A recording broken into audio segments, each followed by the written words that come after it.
দর্শক কেন দেখবে রিক্সা গান? আমার কাছে মনে হইলো যে this is the right time, মানুষ এই শীতের সময় সিনেমা হল এনজয় করুক। চম্পা আপু আমাকে পাত্তা দিবে কিনা, কিন্তু আসলে যখনই আমরা এটা দেখিয়েছি বিভিন্ন জায়গায় আসলে বাচ্চারা খুব পছন্দ করে। 24 জানুয়ারি বাংলাদেশের প্রেক্ষাগৃহে এসেছে রিক্সা গার্ল, যেটি আসলে বহুল প্রতীক্ষিত সিনেমা, যেটির অপেক্ষায় আমরা এতদিন ছিলাম।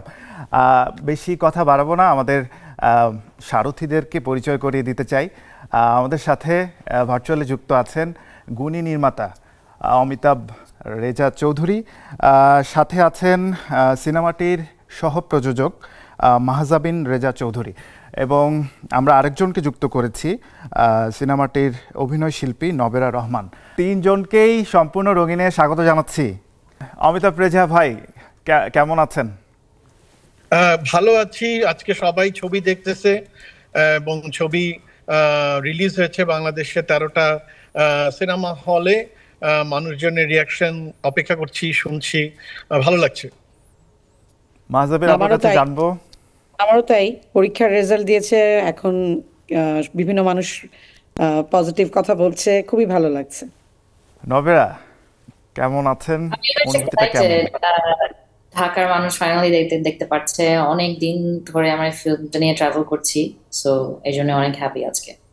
জি, নবেরা বলছিল যে অনেক দিন ধরে সিনেমাটা নিয়ে ট্রাভেল হচ্ছে, এত লম্বা সময় কেন নিলেন? অমিতাভ রেজা চৌধুরী, আপনার কাছে প্রশ্ন।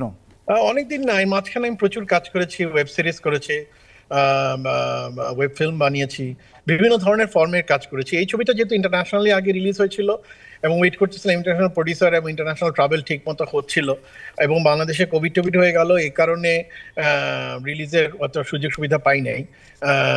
বেসিক্যালি অনলাইনেই ছিল ছবিটা, কিন্তু হঠাৎ করে মনে হলো এটার বাংলাটা ডাব করে হলেও বাংলাদেশের মানুষ দেখুক, সেই জন্য এটা রিলিজ করেছি বাংলাদেশের মানুষের জন্য।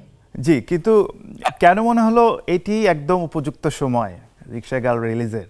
উপযুক্ত না, অনেক আগে হওয়া উচিত ছিল। ইট ওয়াজ অ্যাকচুয়ালি লেট। আমার মনে হয়েছে যে এবছরের এই সময় মানুষের নতুন স্বপ্ন দেখছে, বাংলাদেশ নতুন করে তৈরি হচ্ছে, আমাদের জেনজি ছেলেমেয়েরা নতুন করে ভাবছে, তাদের ইন্সপিরেশনের জন্য একটা ছবি থাকা উচিত এই সময়।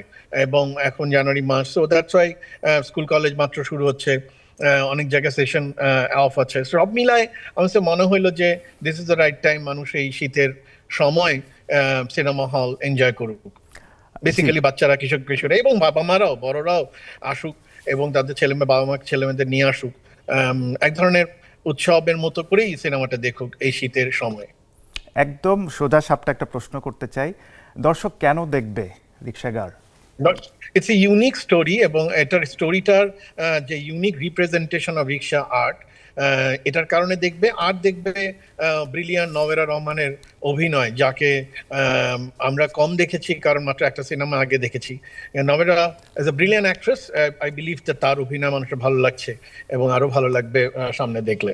মিতালি পার্কিন্সের রিক্সা গার্ল উপন্যাস অবলম্বনে নির্মিত এই সিনেমাটি, এবং সেই উপন্যাসটার সাথে প্রথম পরিচয় কি করে? পরিচয় হয়েছে এরিক জি অ্যাডামস, অর্থাৎ এই ছবির যে প্রযোজক, তারা আমাকে যোগাযোগ করে, সে আমার কাছে আসে এবং মিতাল পার্কিন্স উপন্যাসটা আমাকে দেয় এবং তাকে সে প্রযোজনা করার ব্যাপারে আমাকে আগ্রহী করে তোলে, এবং তার সাথে বসেই পরবর্তীতে আমরা প্রজেক্টটা ডেভেলপ করি। ধন্যবাদ। আমাদের সাথে যুক্ত ছিলেন সিনেমাটির পরিচালক অমিতাভ রেজা চৌধুরী। এই মুহূর্তে আমাদের সাথে আরও যে দুজন মানুষ যুক্ত হয়ে বসে আছেন, তাদের সাথে একটু আড্ডা দিব। শুরুতে যেতে চাই মাহজাবিন রেজা চৌধুরী আপুর কাছে, যে ওভারঅল এক্সপিরিয়েন্সটা জানতে চাই।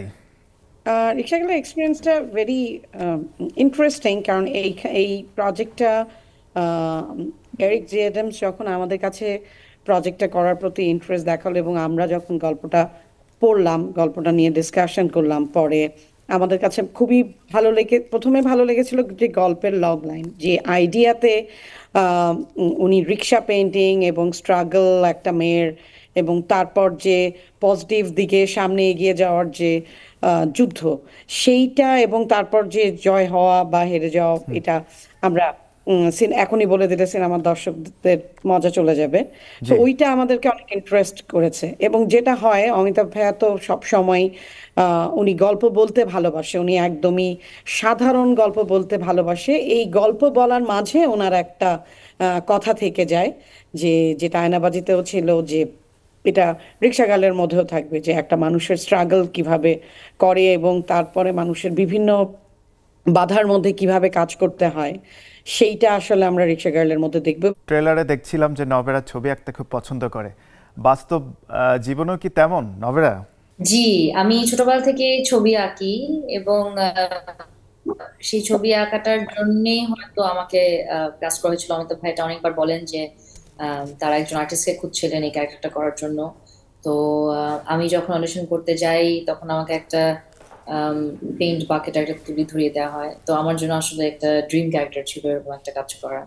কিন্তু চরিত্রটিকে ফুটিয়ে তুলতে কেমন কাঠখড় পোড়াতে হয়েছে আপনাকে? ভালোই ভালোই কষ্ট হয়েছে। মো আপু, বাকি টিম সবাই মিলে আমাকে অনেক হেল্প করেছে। তো আমি অনেকদিন ধরে রিক্সা চালানো শিখেছি। আমাদের সুলেমান ভাই যিনি আমাদের সব রিক্সা আর্ট করেছেন, উনি বাংলাদেশের অনেক বড় একজন রিক্সা পেইন্টার। ওনার সাথে বসে ওনার মুভমেন্ট গুলো কপি করার চেষ্টা করেছি। আর নাইমার চরিত্রতে ঢোকার জন্য তো অনেক ধরনের হোমওয়ার্ক করাই লাগে, সেগুলোও করেছি। লাকিলি অমিতাভ ভাই আমাকে খুব ভালো গাইড করেছেন, মপু অনেক ভালো গাইড করেছেন।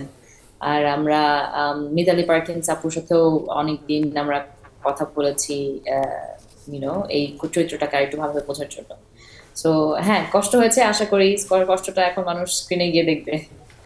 সিনেমাটি যেহেতু মুক্তি পেয়েছে, একটা ফিডব্যাক পাবেন ভেরি সুন যে আমাদের দেশের দর্শকরা সেটিকে কিভাবে নিল, কিন্তু একটা সময় গিয়ে দেখলেন যে হয়তোবা অনেক সমালোচনা হচ্ছে ক্যারেক্টার নিয়ে, সেইটা কিভাবে সামলাবেন? সেটা নিয়ে কোনো প্ল্যান নেই। আমি তো আসলে আর্ট করি, তো আমার কাজটা একেবারে, আমার চিন্তাটা শুধু আর্টটাকে নিয়ে, আর্টটা কে কতটুকু ভালো করলাম না খারাপ করলাম সেটা আর্ট করার সময়, এবং আর্ট শেষ করার সাথে সাথে আসলে এটা অন্য মানুষের হয়ে যায়। আর্ট কোনোদিন আসলে নিজের থাকে না। তো এটা মানুষ কিভাবে নিবে, এটা মানুষের উপরেই ছেড়ে দিলাম। আম, আমি আমি আশাবাদী মানুষের ভালো লাগবে, কিন্তু না লাগলেও কিছু করার নাই। প্রতিটা কাজের মধ্যেই ভালো থাকে, খারাপ থাকে। তবে রাইট। এইটুকু আমরা বলতে পারি, নভেরা সামনে আছে বলে বলছি না, জি। নভেরা যে পরিমাণ এফোর্ট দিয়েছে শুটিংটার আগে, শুটিংটার পরে, আমার কাছে মনে হয় যে প্রত্যেকটা মানুষ এই ছবিতে, আমাদের অমিতাভ ভাই থেকে শুরু করে আমার প্রোডাকশন বয় পর্যন্ত সবাই খুবই সৎভাবে, খুবই অনেস্ট ওয়েতে কাজ করেছে। সে 30টিরও বেশি আন্তর্জাতিক চলচ্চিত্র উৎসব ঘুরেছে সিনেমাটি, নিশ্চয়ই একটা ফিডব্যাক পেয়েছেন, সেটি নিয়ে একটু জানতে চাই। ফিডব্যাক আমাদের, যখনই আমরা এটা দেখিয়েছি বিভিন্ন জায়গায়, আসলে বাচ্চারা খুব পছন্দ করে। ওকে। আমরা যখন জার্মানি দেখিয়েছি, ওখানেও বাচ্চাদের কাছে, যারা ইয়াং মানে 12 থেকে 16 বছরের বাচ্চারা, ওরা খুব এনজয় করেছে। ওদেরকে আমরা ইন্টারন্যাশনালি তো আসলে ইংরেজি ফিল্মটা দেখিয়েছি, জি। সো ওইটা ওইটার ওইটার থেকে ওই ইংরেজি ফিল্মটা অবশ্য এখানে যে দুটো গান আছে ওটা নেই। সো এটা ছাড়াই জাস্ট পুরো ন্যারেটিভ দেখে দে এনজয়েড আ লট। ওদের কাছে নাইমাকে অনেক বেশি লাইভ লাগে, এইটা আমাদের কাছে সব সময় এই ফিডব্যাকটা এসছে। নবরা অনেক প্রবীণ অভিনেত্রী ছিল, আপনার সাথে কাজ করেছে সিনেমাটিতে, বিশেষ করে বলবো চম্পা আপা ছিল, একটু তার সাথে কাজ করার অভিজ্ঞতা জানতে চাই নবরা।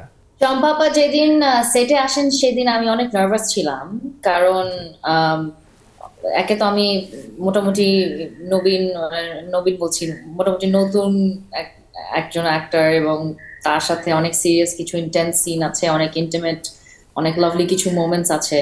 সো আমি ওয়ারি করছিলাম যে চম্পা আপু আমাকে পাত্তা দিবে কিনা, কিন্তু আসলে সবার এক্সপেকটেশন পারিয়ে উনি খুবই খুবই আমাকে একজন মানুষ ছিলেন, খুবই হেল্পফুল একজন কো-স্টার ছিলেন, এবং তার সাথে আমি যতগুলো সিন করেছি খুব আরাম নিয়ে আমি সিনটা করেছি, কোনো ধরনের প্রবলেম হয়নি। আশা করি তার কাছেও ভালো লেগেছে আমার সাথে কাজ করে। চম্পা আপার ক্যারেক্টারটাও অনেক ইন্টারেস্টিং, আশা করি যারা চম্পা আপার ফ্যান তারাও কাজটা দেখতে আসবে। অসংখ্য ধন্যবাদ আমাদের সম্পূর্ণ রঙিন অনুষ্ঠানে যুক্ত হওয়ার জন্য, আমাদেরকে সময় দেওয়ার জন্য। একদম অনুষ্ঠানের শেষে দর্শকদের উদ্দেশ্যে কিছু বলতে চান কিনা নভেরা?